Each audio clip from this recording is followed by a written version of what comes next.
My last patient had just left, and I was on my way upstairs to relax and enjoy a cold beer. I was in my 40s and between wives, as they say, so I could just sit back and enjoy the quiet.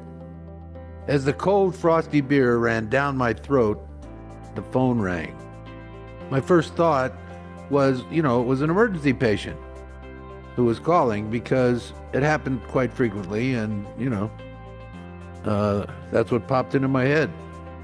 I picked up the phone, and just as I was about to say hello, the voice on the other end said, "Woody, is that you?" When I heard that voice, I knew immediately who it was, and my mind was taken back many years to a time much earlier in my life. You see, it was my Aunt Lorraine. And Lorraine her and Uncle Tommy were two friends of Pat's and mine, and we used to go up there all the time at night and drink some beer and shoot the shit and just, have a good time. They were really good people. Of course, she really wasn't my aunt. She was Pat's aunt, but I knew her so well, and we'd been so close that, I just referred to her as my aunt. Lorraine was crying and speaking very, very fast. I really couldn't understand what she was saying because my mind was drifting back to my senior year in high school, and I just, I had this feeling, this memory of this beautiful girl named Pat. Interestingly enough, I had just recently returned from a dental meeting on the West Coast, and I stayed at my parents' house. And while I was there, very strange things happened. I mean, I hadn't spoken to Pat in a long, long time. But one afternoon, the phone rang. And when I picked it up, guess who? It was Pat. I really hadn't seen her even talk to her for years. It was really weird because she wanted to see me, she said. And she said she'd drive over. She didn't live very far away. And she just hung up. It couldn't have been more than 5 minutes. And I heard a car out front of the house. So I walked outside, got in the car, and we drove away. She only drove a few blocks. And then, she found a place at the curb and she pulled over and parked the car. She just turned off the engine, and then she turned to me. We had those couch seats. There wasn't the sports car seats, the individual seats. And she just looked at me and she said that she really wanted to apologize. Of course, I had no idea what she was talking about. Yeah, like I said, I was totally at a loss here. And, but she looked, she was very sad, and I knew that something was coming. All of a sudden, she just said that she was really, really sorry that she had sent me that Dear John letter 20 years ago, and her life had been really miserable since. She, it was just very, very sad. She said if she could take it back, she would have done it over. She definitely would have, and she knew that if she had never done that, her life would have been very different. All of a sudden, she just slid over on the seat, got real close, put her arms around me, gave me a kiss, and I was totally blown away. Personally, because I knew that I really still loved the girl. I mean, it was amazing. Anyway, she just backed off, didn't say anything else, started up the car, and took me back to the house. As I walked into the house, I was just kind of out of it, but I never saw or spoke to her again. As I was remembering all this, I thought about my senior year in high school, because Pat was the love of my life. It was kind of like when I first went into high school, which was the 9th grade, it was like I was, overweight, didn't have any friends, I was kind of shy. But as time went on, matter of fact, between my junior and senior year, I ended up working on a ranch. And, whoa, boy, that changed my life. A lot of things happened during that summer. But that's a story for another time. Well, back to Pat. She was actually the first love of my life, my real first love, and I never stopped loving her, which I'm sure a lot of you can relate to. See, she was a sophomore when I was a senior, and it was kind of like during that time when she was a freshman and I was a junior, and it was. But we finally did get together when I was a senior, and we had a lot of fun together and really got along good. Anyway, the end of the year, it was getting close to graduation, and of course everybody was ready for the summer, and we had a lot of fun during the summer. We went camping and out driving movies, and back then they had drive-in movies. But we did spend a lot of time with Aunt Lorraine and Uncle Tommy, and they were good people. We used to go up there at night and drink some beer and shoot the shit, and it was just a lot of fun. They were good people. Yep, they were good people and a lot of fun to talk to. Yeah, at that time in school, getting close to the end of the senior year, all the kids were talking about was going to college. And of course, my father really was encouraging me. He wanted me to go to college. But the interesting thing was, I hated school. I couldn't wait to get out of school. I really hated school, and I didn't want any more school, no matter what kind of school. And anyway, Pat and I were probably going to get married. At least I thought so at the time. My dad and I had many discussions about going to college, and by the end of the summer, I finally gave in and said, I'd give it a try. Not a good decision. As a matter of fact, it turned out to be a disaster. I hated school. I was late. I had gotten a job in a restaurant so I could make some money working from 5 p.m. to 1 a.m. in the morning. So, of course, I was really, really tired. And when I went to my 8 o'clock class, I usually fell asleep. And at night, I didn't have time to study. So my grades were terrible. I used to get D's and F's. And of course, it's hard to believe that. Still today, I wonder how the hell I ever made it through dental school. Oh yeah, it affected my mood too. I was irritable, and I hated like heck to get up every morning. What happened next kind of was a choice in my life, change, that affected my whole life. And that was one day, a couple of my buddies that were my friends from school, they came over and went up to my room, and we sat around shooting the breeze, talking. They were all excited. They wanted to join the Air Force,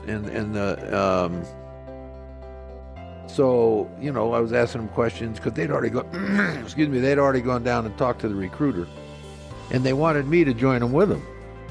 Of course, at first, I was thinking, I don't know what's that all about. Well, they told me there was this buddy plan. We could join together and we could go through basic training together. And as I remember it, we were able to pick a generalized field, like general thing, or you could go into the military police, or you could go into, salvage or something. I don't remember all the details. But I was getting kind of interested.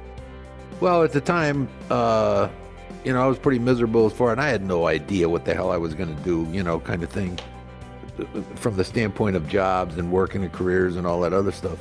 But it did, so it sounded like, what the heck, Well, at the time I was 17, and I had to ask my dad's permission.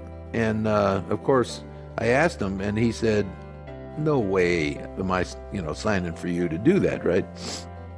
And I had to do it because I was only 17. And, of course, he refused. He really wanted me to go to school. I remember that, that was, and he wasn't wrong, but I just wasn't ready. But because I was such a smart ass, and, kids and their parents, and it was exactly the opposite. The day I turned 18, I went down and signed the papers and joined the Air Force. And boy, was he pissed. Had to wait about 3 months, because that was in April. I turned 18 in April, and we were supposed to ship out in June. My dad, my dad was really disappointed. And matter of fact, I think that was the day that he just kind of wrote me off. And he thought it would never amount to anything. I know that was how he felt at the time.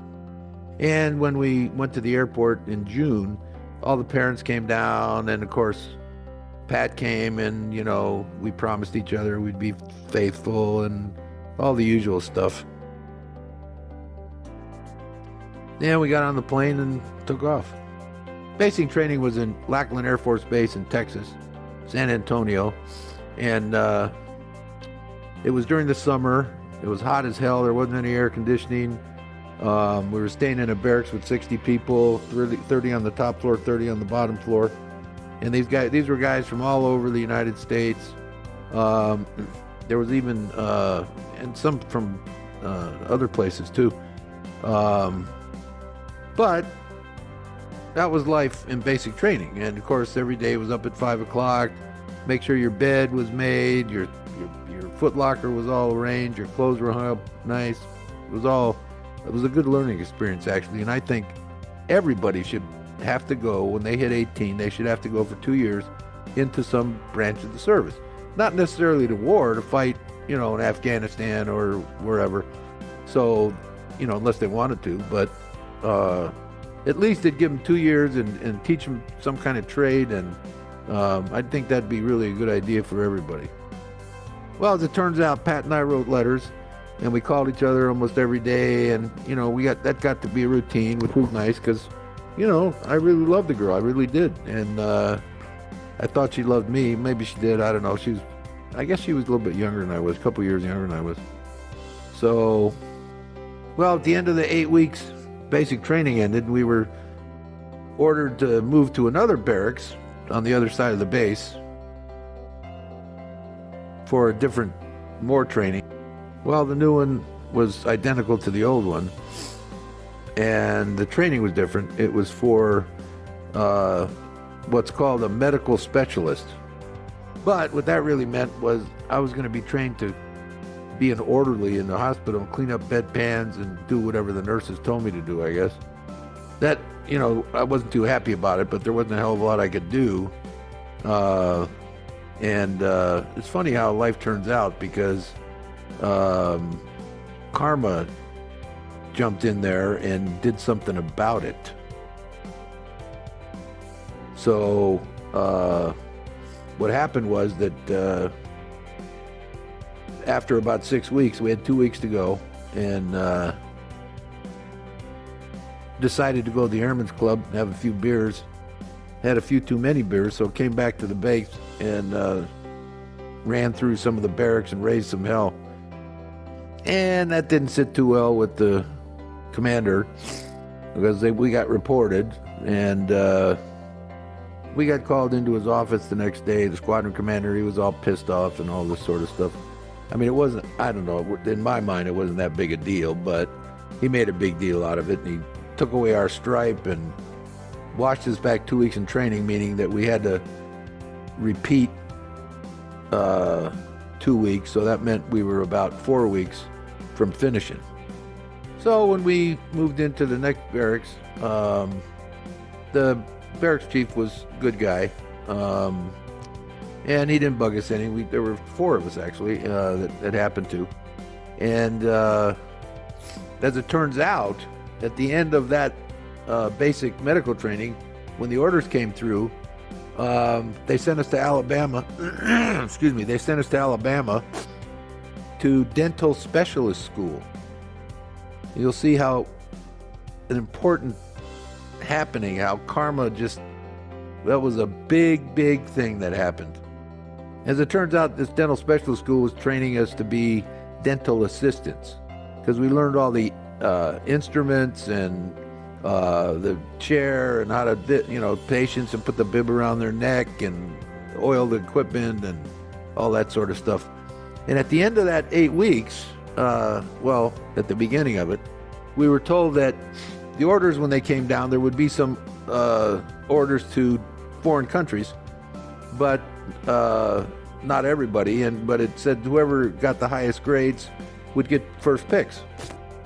So we studied hard, and as it turned out, I finished 3rd, and I was able to pick the Philippine Islands for my next duty station. Well, back then, they were doing propeller airplanes, the ones with the big 4 engines. Excuse me, the big 4 engines. and they flew a lot slower than jets. So it took about 36 hours altogether. We left from, flew to Travis Air Force Base in California, and then from there went to Hawaii, and then from there we went to Guam, and then Wake Island, and then finally the Philippines. And when we got there and landed and pulled up to the, place, it was just like a small hut. Clark Field at the time, which is no longer there, by the way. There was a volcano years ago, covered the place with ash, and they just decided they'd close it and not reopen it. Anyway, it was about 150 degrees. And of course, I'd never been out of the United States, so it was kind of strange. But anyway, we got checked in and got taken over to the base where where the medical squadron was. Well, I settled in pretty quick, and I was working in the dental clinic, and they give you on-the-job training, and they were good people. I mean, I actually turned out that I was trained to be a dental hygienist, so because I was cleaning teeth and taking X-rays, and I was happy because Pat was sending me letters, and every once in a while we get a chance to call her up. But that was about to change. Because one day, I got this letter from Pat, and it turned out to be a Dear John letter. And, yeah, that was kind of sad. Yeah, I took it hard. I was depressed for, I don't know, maybe a few weeks. And, of course, I was young at the time, and, it was kind of one of those deals where I said, that's the way you want to be about it. I mean, hell, I was in a foreign country. I wasn't going to sit around with my tail between my legs and read books. I was going to go out and explore the place and see what the hell was, and, I kind of thought I was over her, but I don't know. I just don't think I ever kind of got over her. And then, of course, I came to, because I realized I had holding this phone in my hand. And, of course, all this stuff I've been talking about happened within, 30 seconds. But you know how that goes, right? Yeah, what pulled me back was I could hear somebody talking. I was holding the phone in my hand, and I could hear somebody talking, the sounds coming out of it. So, so I apologized to Lorraine because, she'd been, talking and wondering what the hell was going on. But I could tell she was crying and she was going on about Pat. But I was just, it was not good news. Lorraine went on to say that Pat was a very, very unhappy lady. She'd been married twice, and she told me that she was drinking like a quart of vodka every day, and that was over a period of 20, 25 years. And I don't know, I had no idea that was what the case was, but I don't know, it just made me very sad. Lorraine told me that Pat used to come up almost every night, and they'd talk about, different things, and she said that the conversation always went to be about me and her, and she kept telling her to, she ought to give me a call and see how I was doing, and, but and how sad she was that she'd sent me that letter. And Pat she told me that Pat just could never, she was either too embarrassed or whatever to give me a call. I finally realized it sunk in that Lorraine told me that Pat had passed away. I couldn't believe it, really. I mean, she was only 47, and the last 20 to 25 years of her life had been spent in misery. So, yeah, that was a blow. I mean, she was way too young to die, but unfortunately, I have to admit I felt kind of guilty about it. I mean, I was thinking that I could have followed up and, made contact when I, like say when I got back from the Philippines, I could have went over there. I could have picked up and said, hey, what the hell's going on? How come you, whatever. And I don't know. Maybe you never know. It's a thing you could think about the rest of your life. Who knows? Maybe both of our lives would have turned out different. Anyway, I finally told Lorraine, we commiserated for a while, and I told her I was really sorry to hear Pat had passed away and finally hung up the phone. I sat there for a while drinking the beer. Then I had another one. And then I think I fixed myself a martini. But God, I was really thinking about that. It's the kind of thing that just don't forget about right away.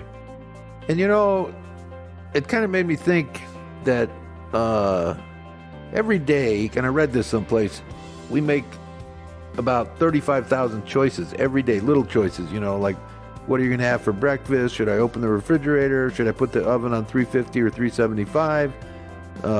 Should I put the seat down on the toilet? What shoes should I wear? Blah, blah, blah.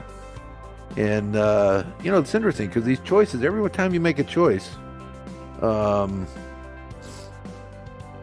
you've got two, there's two. You can go, it looks like being on a trail and you come to a crossroads, you can go left or right. It's pretty hard to believe, but I read this article. I'm pretty sure, obviously it's not exactly 35,000, but close. The interesting thing to me is that every time you make one of those choices, some of them can really have an effect that will change your life. And some of the choices that I made certainly affected my life in a big way. You come up to a crossroad, don't get me wrong, I've made a lot of bad choices in my life too. Christ, I've been married 5 times. But, I get out of the Air Force and I'm broke and I had to get a job, which I did. Worked in a shoe store. And then I worked selling books at night. And I screwed around for a couple of years, And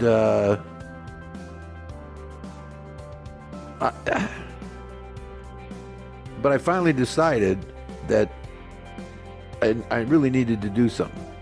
And of course, I've thought about this a lot of times, but I realized that from the dentistry thing, I knew that I wanted to be a dentist. And I was going to do whatever it took. So what I did was I had to go back to undergraduate school and finish my undergrad requirements for dental school. And in that way, I worked at night. I quit the shoe store and I worked at night selling books. And I made pretty good money doing it too. I was selling this thing called, what the heck was the name of that?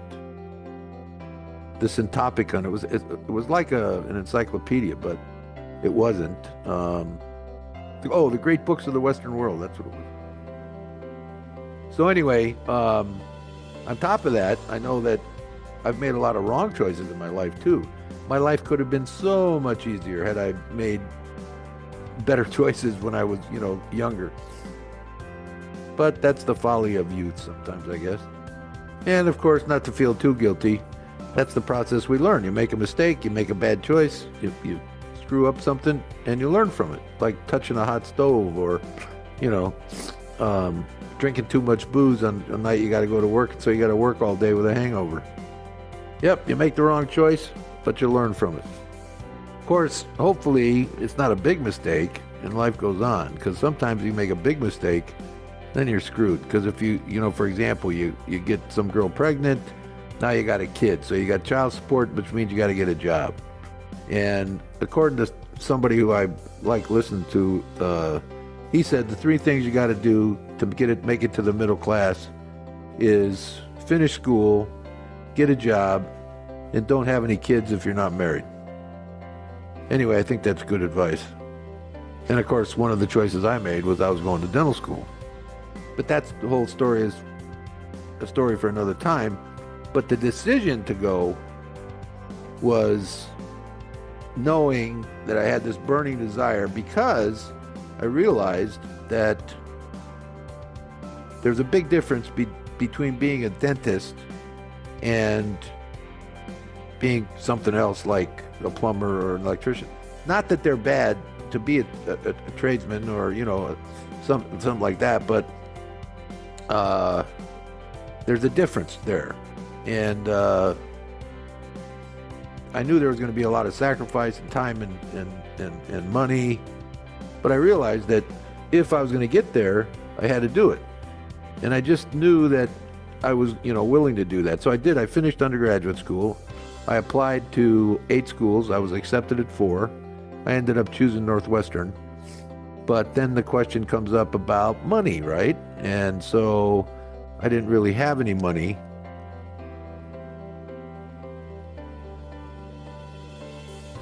So the things that I had to do, some of which I'm not very proud of, but I ended up, as a matter of fact, I ended up marrying somebody at that time, which is before I went to dental school, and what I did was I made sure that that person had a really good job, so I knew that her salary would cover the rent and food, and then all I had to do was pay the tuition, which of course was a lot less then than it is now. On a relative basis, it probably was the same because, excuse me, at that time, I bought a brand new Volkswagen Beetle that was $1,700, and nowadays they're like $30,000 or whatever it is. So, the costs are all relative. So, as it turns out, I had 3 jobs. I worked as a phlebotomist, drawing blood in the VA hospital. I worked in the bookstore, and I had a weekend gig for work Saturday and Sunday doing all the lab tests. So I was running all the lab tests in the hospital. And, but it's a long time too. It's like 4 years, and you're going every day. You got to study every minute. So it's pretty much a grind, See, I knew that when I got out, it was going to be well worth it. Okay. Both in prestige and the money that I was going to make. So it was well worth it. But, there's the thing that I don't understand is people like teachers. I use for an example, not that there's anything wrong with teachers, but they know that, or at least they should, that after all that school and they're going to come out with a big student loan debt, they complain about the money that they make, but they don't understand, or they don't care to understand that, and teachers, by the way, aren't the only ones, but, social workers and all that sort of thing. Anyway, they know they're going to make 30, 40, I don't know, 50,000 a year. And if that's the case, and you have a big student loan, $150,000 or $200,000 or whatever the hell it is, you're going to have to make that payment every month. And, after taxes and what you have left, paying the student loans, paying your rent, paying all the food and all, then if you have kids and stuff, you're not going to have too much left there. So, but salaries are determined by the law of supply and demand. And, there's a whole bunch of teachers. Because I remember in high school, there was a lot of kids that were saying they were going to San Francisco State, that's a teacher's college, and they wanted to be a teacher or a PE. They were going to get a bachelor's degree in PE. And of course, everybody knows nowadays that a bachelor's degree isn't worth, it's like a high school diploma used to be 20 years ago. So all I'm saying is that you should take a look at what the ROI, the return on your investment, is going to be when you graduate, and is it going to be worth it? Is that fair? Is that, probably not, but it is what it is. You have to look at the practicality of the whole situation. And, of course, then you get down to the thing about people and what they're suited for, too. So, like I said, if you know that you're only going to make 40 or 50K a year, then if you're not going to be happy with 40 or 50K for whatever reason, then why do it in the first place? Of course, you could always go on and get a master's degree or a PhD, but most people are they're not really inclined to do that. The other thing is that when I finally moved to Florida when did I move there? Around the late 90s. I decided I wanted to finish a course that I never finished when I was in undergraduate school, which was calculus. So I started that at St. Pete College, and it was 3 semesters, and I just did it for, fun, I guess. But what I noticed was that the catalogs, there was so many courses in remedial keyboarding, remedial reading, remedial English, remedial arithmetic, for crying out loud. And a lot of people aren't really, in high school. They get out of high school, they don't even have the basics so they can go on to college. And so they have to take these extra courses. And I think that our system could be improved if it had something like, I'm not against free college, but I don't think it's for everybody. I think the university is there should be, like, when you get out of high school, there's a test that you take. And you can retake it if you don't pass it. But if you pass it, then you can go on to university. If you don't pass it, then you have to go to a tech school. You go to, be a plumber, electrician, hairstylist, whatever. But you have to pass that test first before you can go on to university. And then when you get into university, it's free, or there's a substantial discount, because there's no point in wasting time. So many students end up starting in college and they'd quit after, the first year, sometimes after the first semester, because it just isn't for everybody. And basically, I think it's because they don't get their basics in when they're in high school. And, like I said before, you could go on for an advanced degree. If you take a look at this, you figure it out. If it isn't going to make you happy, even if you want to be a teacher, your plan on getting an advanced degree, or be a teacher in another kind of field, where it's learn something good and then be a teacher in a specialty kind of a thing. See, the other thing you can do is, if you're not certain about the major, in other words, if you look at it and you say, well, geez, that's not really that good, take a year and take different courses, and don't declare a major. Like anthropology, or it could be marine biology or geography, anthropology, computer science, forensics, criminal justice system. I mean, there's a myriad, and I guarantee you that if you did that, I bet you, from talking to the other students and courses you took over that couple semesters, you would find something that really turned your crank, something that you really got passionate about, and which would satisfy you in terms of how much money you'd make and where you'd be and all that other stuff. I think that if you did that, you'd probably save yourself a lot of wasted time, and you damn sure would save yourself a lot of money. And again, you'd discover something. You probably discover something that you're very passionate about. The last thing I want to talk about here is that I've come to realize that for a lot of people, including myself, society seems to want you to tell you how to be happy in your life. And I think it really differs from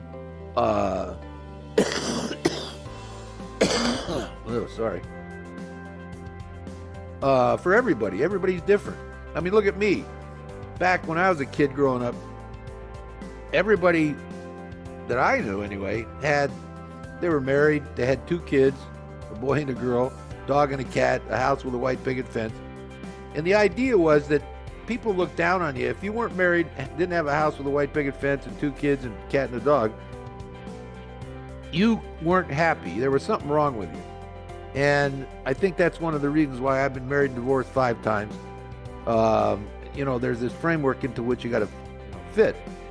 It's a little different nowadays, but I think that it's just kind of the wrong attitude, the wrong way to look at happiness. I mean, it's like your society's telling you that if you don't fit into this framework, whatever it is nowadays, I'm not really sure, but I still think the same attitude about being married. I think people think that they think you're weird if you're single, and I know because I got a good friend who's single, and he's going to stay that way. He's a lot younger than I am now, but he's got the right idea, and he's never been married, and I doubt seriously whether he's ever going to be married, but he's happy as hell. I mean, he's a dentist. He has a good job. He owns 2 airplanes. I mean, really, he's always, he thinks with cars. He owns a bunch of cars, old cars, and he fixes them up and that sort of thing. And, he doesn't look unhappy to me. Yeah, I talked about this when you grew up, when I grew up and all that sort of stuff. So, and here again, in my case, I had this idea that if I wasn't married, I wasn't happy. So I thought I wasn't happy, when in fact, that turned out to be bullshit. Because like I said, I've been married 5 times and 5 divorces. And now I finally realized at this late stage in life that it was total BS. And now being alone for the last 10 years, I realize I'm happy being by myself. And it's just amazing that this, change. And I'm sure that there are people that think there's something wrong with me, but even in this late stage in life, I never get bored. I've always got some projects going I'm working on, especially on the computer. I love to cook. Of course, it's getting a little bit difficult because I got problems with disabilities and physical limitations. So yeah, it'd be nice to have a companion. And I actually do have a companion, which I've taken into my house. Somebody who's a recovering addict. But the bottom line is, it's my choice. If I didn't want this person here, I could tell them to leave and I could be alone, all by myself. But it works good for them and it works good for me.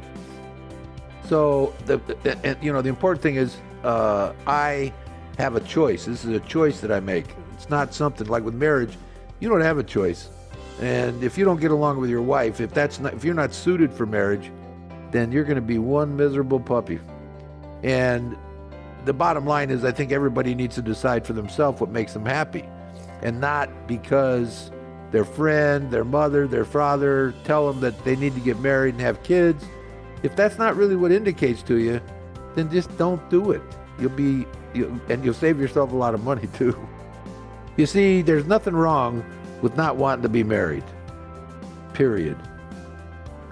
Some people like me just don't seem to be suited for being married. I think I'm more suited just to be myself.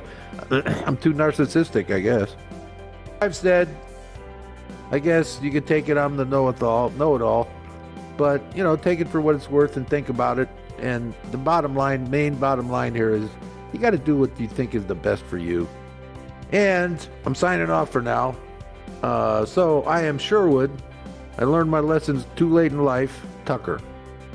Hope you enjoyed this, or at least learned something from it, because there was some hard truths in here. And we'll see you in the next video.